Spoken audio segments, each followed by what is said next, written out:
I will continue to make up entirely new words by flubbing them, and there's nothing any of you can do to stop me. Hey, so you remember how I said I was going to do a video on the XCOM spiritual successor Phoenix Point, which was crowdfunded by Julian Gollop on Fig? Well, that was a whole lot of buzzwords. Well, it turns out the game is dull, repetitive, and feels very unfinished, so we'll review it in just under a minute and then talk about a much more entertaining game to fill out this video.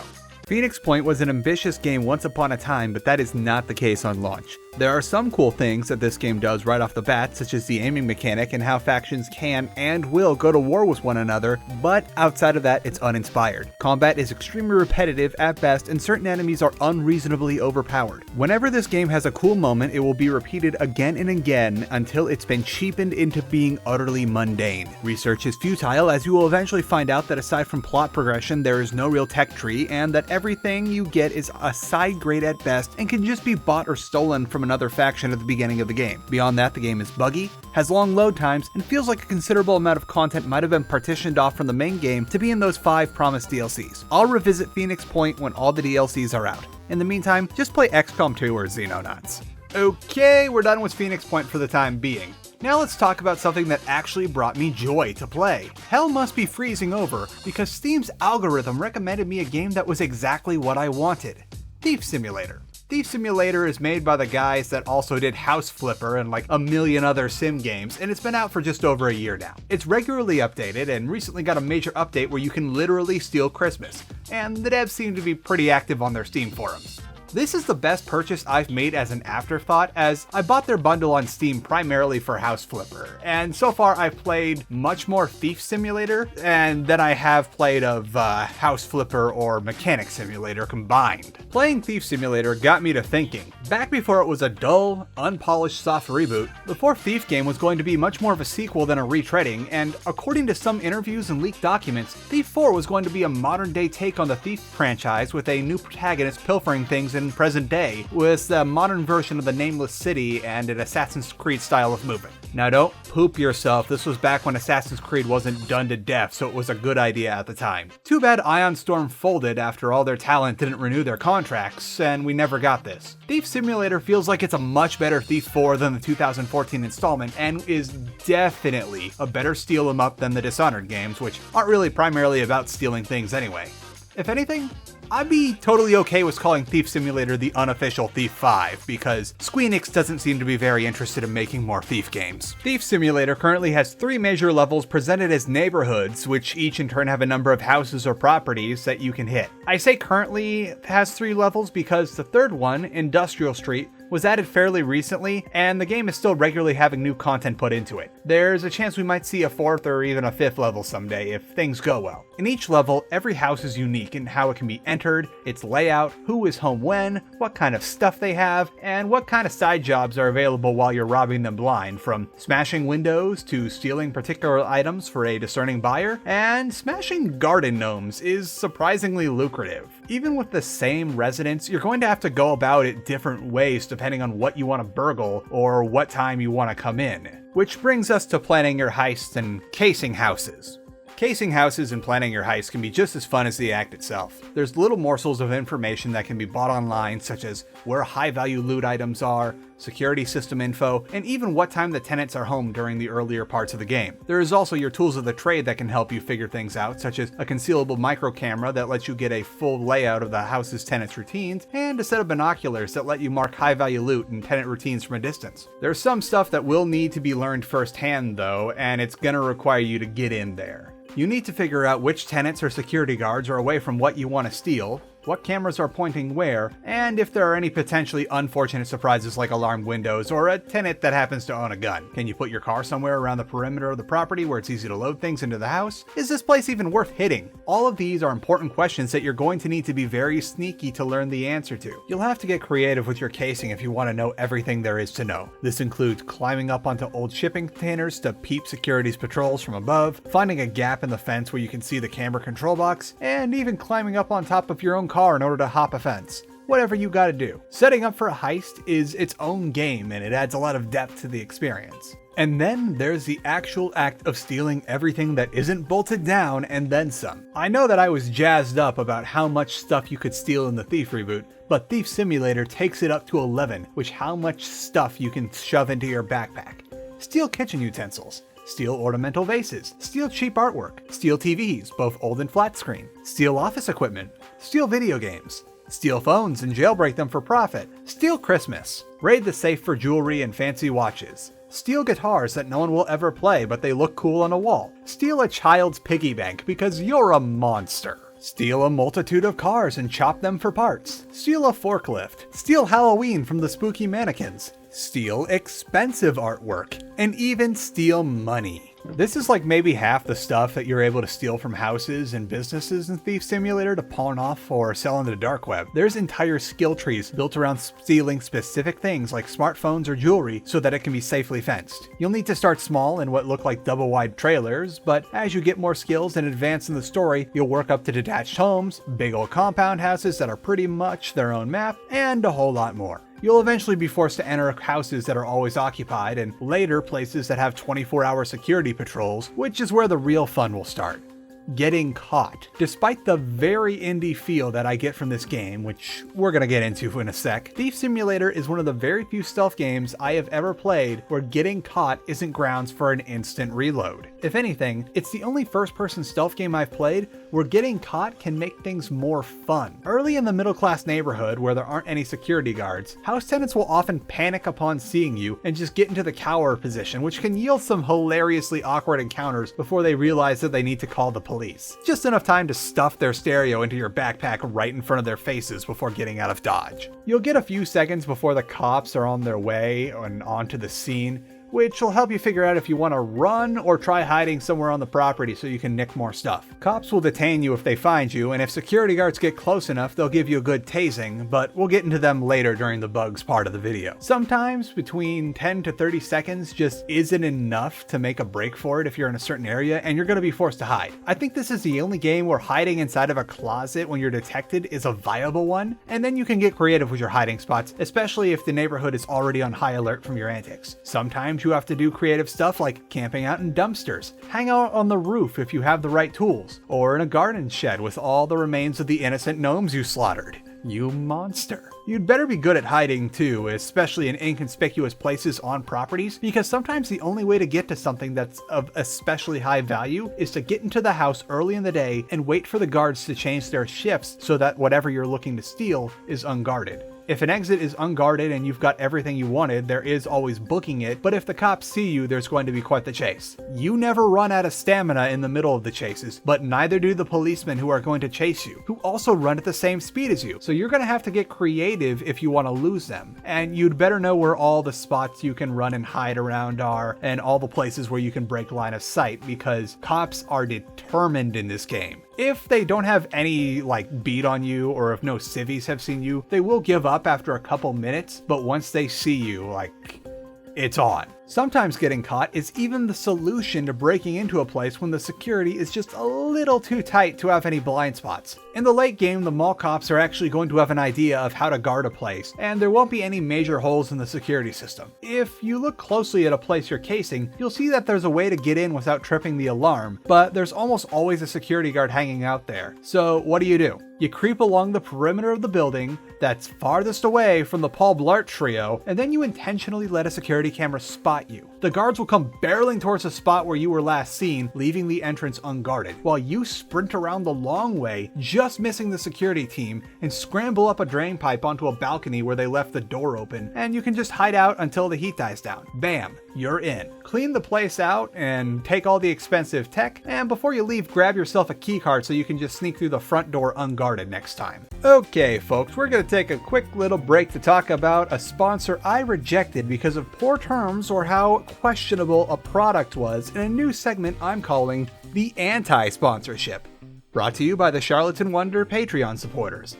Our inaugural anti-sponsor comes from who blew me up every week since mid-November until I politely told them to never contact me again a couple weeks ago and block their email address. They told me tall tales about how working with them would be great for my brand and how it would help me to fully monetize my audience and other massive red flag phrases. I tried looking into the services these guys wanted me to shill for, but their website left me with a lot more questions unanswered than when I came in. There was a lot of coming soons, including what looked like to be IRL loot boxes, and a picture of what I recognized to be a Lamborghini that was frequently rented out to events around the California area. Their main thing seemed to be that I could pay money to own a virtual version of a real-world city, and these psychopaths thought that Garden Grove was worth a four-figure sum. When I asked what exactly was the game they wanted me to promote, they initially refused to tell me, but said that it would be something that all my friends, family, and coworkers would get in on eventually.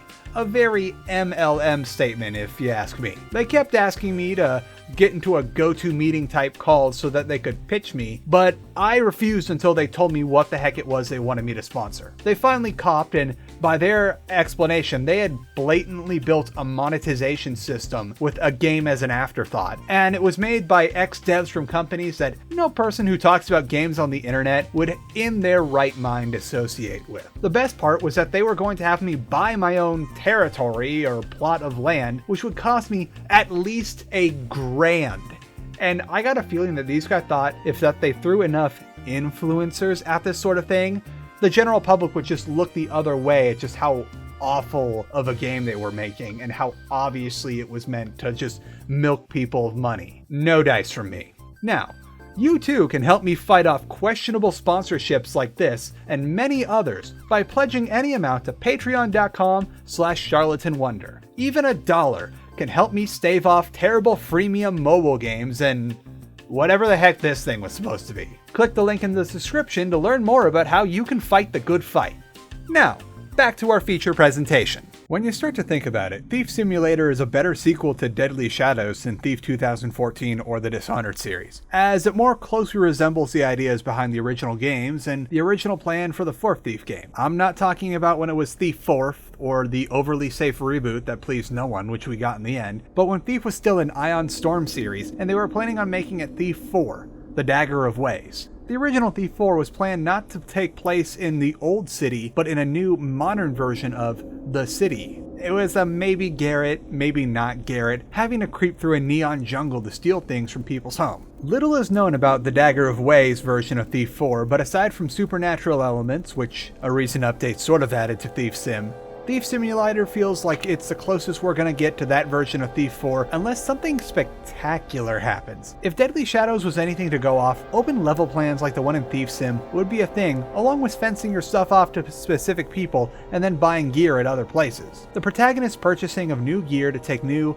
more challenging heists feels very Thief-esque, and the progression of missions feels similar to how things were in Thief. You start small with pretty mundane robberies before working up to some huge heists where you're making the real money. Speaking of progression, tools for hacking, dismantling jewelry, and stealing cars to strip them for parts feel very much like a modern iteration of Garrett's thing to do to make a buck between big jobs. A smartphone can set you back, what, $1,000, even more? And it's the size of a deck of cards. Garrett would be all over those. Once you've bought all the tools and leveled into all the relevant skills, there's a lot of emergent gameplay and other trappings of an immersive sim to be found in ThiefSim. You can use your hatchback's rear door to make the car into a makeshift ramp, and the van you can later buy is also working in the same way, which gets you to somewhere that wasn't explicitly intended. You can hop a lot of fences and get past a lot of security measures by climbing over your car. You can also let your Payday 2 instincts take over and cheese your way into a car full of big loot items. Push that hacking laptop to its limit. If it's in range, it's fair game. You'll also often find yourself ignoring the story to just go and take on new houses for a challenge, which sometimes ends up being helpful as the game's story will usually take you through nearly every house on a map. There's nothing quite like being assigned to steal something from a place you've already been to, and you already know the ins and outs. There's signs that the devs are hip to this too, as in a few places there are vines or other means of ingress that normally you couldn't possibly get into unless you were jumping on top of a car to get up to it. I like that. It's nice when rather than try to patch out all the non-intentional fun in a game, the devs play into it, unlike some people. The story in ThiefSim is pretty bare bones to the point where I was able to pretend that this was a tonally shifted version of Thief 5 by naming my player character Garrett. I guess he'd be like Garrett the 5th or the 6th, but you get the idea. Your master thief gets busted from prison by the mob, and now he's got to do some work for them in order to earn his freedom. What could go wrong? Let's contrast that with Thief 2014's story, which was utterly forgettable to the point of where by the time I had gotten to the asylum, I had almost forgotten who Aaron was, and the extremely sparse details of Thief 4, the Dagger of Ways, are, like I said, extremely sparse. There would be the namesake Dagger of Ways, which might have had time travel properties, but other than that, the pitch documents say that a modern Garrett is in a modern city where things seem to be nice at a glance, but people are getting into some spooky occult stuff like they do when they get rich and bored, and your typical working person has been almost zombified by this. The context of the pitch mission is that you need to knock over Senator Bafford's mansion while he's out, and in addition to your thieving, you've got to plant some documents for a mob friend of yours who set up the job. And that's basically all that we've got. I'm personally making it my headcanon that the protagonist in Thief Simulator is a descendant of Garrett, and the haunted house level is the spooky occult stuff. Whatever, we're just here to steal everything in sight. Now, while I've been gushing about this game for the last 15 minutes or so, it's far from a perfect experience. There's a fair amount of glitches and bugs, which according to the devs on the Steam forum are two mutually exclusive things, and the last area of the game is particularly bad. There's the usual Unity engine stuff like finicky prompts, wacky collision, pop-in, all of which are things that can make life hard in a stealth game, especially when you're trying not to get spotted by guards that can one-shot you. Once you get into the mid-game, you'll be robbing some pretty big houses that have 24-hour security patrols. Some of these houses are so big that they have hallways longer than the draw distance of this game. This wouldn't be too bad, except for the fact that security can see you from across the hall, even if you can't see them. There's something of a workaround to this, where if you repeatedly quickscope with your binoculars, you'll be able to see where the patrolling guards are, so long as you already have the routines known, but you shouldn't have to do this in the first place. Because I am a scum of the earth gaming YouTuber, I know exactly zero about developing for Unity engine, or any game engine for that matter, so I have no idea to the challenges and potential complications of beeping up the character draw distances in this game. However, I think it's certainly worth a shot unless the devs just want a lower detection range to the point to where if you're out of the draw distance, the guards can't see you. That could also be opening up a whole different big can of worms so maybe the developer shouldn't listen to a person that literally calls himself the Charlatan Wonder when it comes to game development. There's other issues like floor collision, which can act as a double-edged sword because while you might bump into the floor while trying to get into a storage container and be forced to try and bunny hop in, the NPCs collide with small bumps in the floor too. So if you ever get caught in a place and you can't get out in time, just go run and hide inside of a storage container. And the police will run at the door in vain before giving up and letting you go, because if you close storage container doors, they don't have line of sight. You can do this indefinitely if you want to clean out places in Industrial Street in the late game, because nearly all the locations have storage containers in them. Lastly, there's an aggro problem with security guards. Like, their aggro range is super close. If you get spotted by them in close range, Paul Blart becomes the fastest taser in the West, and nothing's going to stop him from getting his shot. He will straight up 360 no-scope you while you're driving in a car at full speed, if that's what it takes to bring justice to Auntie Anne's pretzels. I'm fairly certain the security's aggro is a Unity default AI pattern. Rather than telling you to freeze or acting shocked that someone got into their supposedly well-secured warehouse, they just instantaneously shoot you as if they were a default baddie in some asset flip video game where the aggression level isn't really considered. Sometimes there isn't even an animation for drawing the taser based on how fast they act. This could probably use a good tweaking, and I'm fairly sure it's a default there, as there's a lot of other default assets in this game, and if you've played a Unity game or two in your time, you'll recognize them. The latter isn't too big of a deal though. I personally think it'd be pretty stupid to pitch a fit about how the TV I stole from some guy's house looks like the one I saw in another game. Store-bought assets can save a lot of work for developers early on while they're trying to get their gameplay dialed in, so long as they're actually planning on making a game. Thief Simulator is definitely not an asset flip, and there's a real game going on here. I just wish they'd tweak some of those defaults a bit, because it feels silly, for example, that I can scale a drain pipe, I can climb up vines, I can sprint forever, but I can't hop a chain link fence or get over a chest-high wall. The saving grace here is that at least for the last year or so, the game is actively being worked on since its release. Glaring issues like draw distances have a chance to be fixed, and content has been steadily added to the game since its launch. Also, even when this game isn't on sale, it's only like $20, so you're not paying full AAA price for this thing. For the price I got this at, I am certainly willing to look past the blemishes because I enjoyed this game a lot for what it is. At the time of writing this, it's no longer on sale, but it seems to go on sale fairly often during holiday events and whenever a big patch is out. There's probably going to be more work done on this game too in the future because now they have Thief Simulator VR, which, while that sounds nice, I'm not putting down $1,000 for a system to play a $12 game. You can have fun though if that's your thing and you've got $1,012 burning a hole right through your pocket. So, would I recommend you go out and get Thief Simulator? Certainly. If you like stealthy steal 'em up games like the original Thief games or Dishonored and are willing to look past the bugs, you can have a great time for $20. It's not on the Humble store, so I can't offer you an affiliate link to help support the channel, but whatever. Do yourself a favor and get this game. It's also worth mentioning that Thief 2014 is also a buggy experience at times, and that game is almost always going for $40, so you're better off with ThiefSim than that. Especially since, unlike ThiefSim, it doesn't look like anyone is in a rush to patch Thief 2014 anytime soon. By the way, if you're still bummed out about the whole Phoenix Point thing, there's always Xenonauts if you haven't played that already, or even if you have, now might be a good time to start a new campaign as the sequel is coming out pretty soon. I'll put affiliate link to the Humble store for that one because it's $25 to Phoenix Point's $40 and you don't have to worry about DLC. If anything, you get a whole lot of free content as Xenonauts is a workshop friendly game and there's a lot of good mods out for it. So get hyped for Xenonauts too. That's gonna do it for today. Extra special thanks to my $10 patrons McFluffers, The Otterman, French Toast, Zizavan20, and Alessanera. By the way, I got my hands on Warzone 2100 and it looks like it's going to make it into the next BFV. Now, while I was initially planning on only doing one video a month to keep the quality up, I might be putting something else out later on this month because I found something that deserves a lot more attention and conversation than it gets. Get excited. In the meantime, feel free to come say hi in the Discord and enjoy this cat video. Excuse you. What were you doing there? Mister, this cupboard is slightly more open than it usually is. I wonder why is that? And why did we just see a saucy boy reaching his arm in there? Could it have been for this? Oh god damn it, now he's excited. Okay, I'm sorry, I led you on there, but you are getting pretty chunky, so we have to feed you at specific times.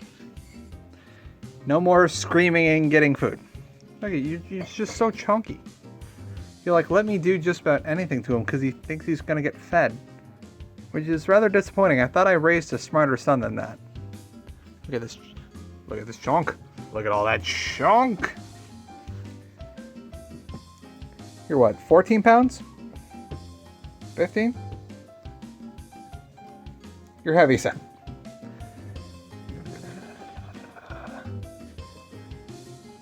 I think you've figured out that I'm not going to feed you right now. But don't try to break into the food cupboard, which I need to fix. Wait, why is this like this? What have you been doing? Have you been clawing at the food cover? Answer me.